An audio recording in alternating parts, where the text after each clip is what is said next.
Subscribe कीजिए मेरे YouTube channel Sobia ji health and beauty tips को और बेल आइकन पर क्लिक करें हमारी लेटेस्ट वीडियो सबसे पहले देखने के लिए। साबिक वज़ीर आज़म नवाज शरीफ पर जूता उछालने वाला शख्स मीनार पाकिस्तान पर होने वाली तहरीक लब्बैक कॉन्फ्रेंस में पहुंच गया। हार पहनाकर इस्तकबाल किया गया। तफसीलात के मुताबिक साबिक वज़ीर आज़म नवाज शरीफ पर जामिया नईमिया में तकरीब के दौरान जूता उछालने वाला शख्स ज़मानत पर रिहा होने के बाद मीनार पाकिस्तान पर होने वाली तहरीक लब्बैक कॉन्फ्रेंस में पहुंच गया। नवाज शरीफ को जूता मारने वाला शख्स जब तहरीक लब्बैक की कॉन्फ्रेंस में पहुंचा तो अशरफ आसिफ जलाली ने हार पहनाकर इस्तकबाल किया और कारकुनों के साथ हाथ की जंजीर बनाकर लब्बैक या रसूलुल्लाह के नारे भी लगाए।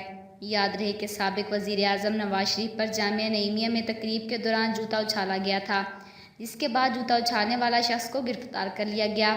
मुलजिम कुछ रोज़ पुलिस की हिरासत में भी रहा है।